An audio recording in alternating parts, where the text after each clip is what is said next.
யா என்ன பண்ற? நீ இவ்வளோ நேரம் என்ன பண்ண? நானா? ஒரே நிமிஷம் வா வா, ஒன்று உங்ககிட்ட கேட்கணும். என்ன மேட்சிங் மேட்ச் சீப்பு? அது வேற சீப்பா இருக்குனாக்கு. வேற சீப்பா? எந்த சீப்பு? கால் சுத்திக்குது. எப்போ எடுத்தது நைட்டி? ரொம்ப ஓவரால சொல்லு. அது எப்போ எடுத்தது? அம்மான்னு கொடுத்தாங்க.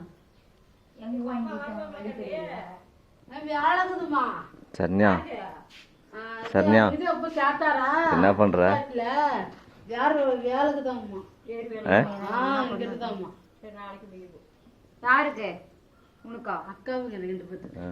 ரெண்டு பேத்துக்கா? சரி, சரி, எதுக்கு ஊருக்கு போனேன்? உடனே வந்துட்டேன். 2 நாள் இருந்துட்டு வர்றது. மாமியாட்ட போய் இருந்தேன். உங்க மாமியா வீட்டுக்கா போனேன்? சொல்லவே இல்லை பத்தியா? சந்தியாவும் நானும் ஜாலியா போயிட்டு எங்க போனீங்க? வட்டாரத்துக்கு. பட்டாளத்துக்கா? வட்டாரத்துக்குள்ள வட்டாரத்துக்கா? அக்கோட அம்மா வீட்டு வட்டாரம் கூட இருக்குதா? வட்டாரம். அங்க எதுக்கு போனீங்க? அந்த சந்தியா சொன்னா அத்தா வாத்தா பார்த்துட்டு கலர் நல்லா முடிச்சு. ஒரு நாள் வீட்டுல இருக்கிறோம், 9 நாள் ஊருக்கு பூந்து ஓடி போயிடுறோம். என்ன கலர் நீங்க மாதிரி பூசி விட்டாங்க. எங்க மாமா மேல பூசுறா. மாமா மேல பூசிட்டேன். சரி, புடவை கட்டு விட்டுருந்தேன், நல்லா இருக்கு.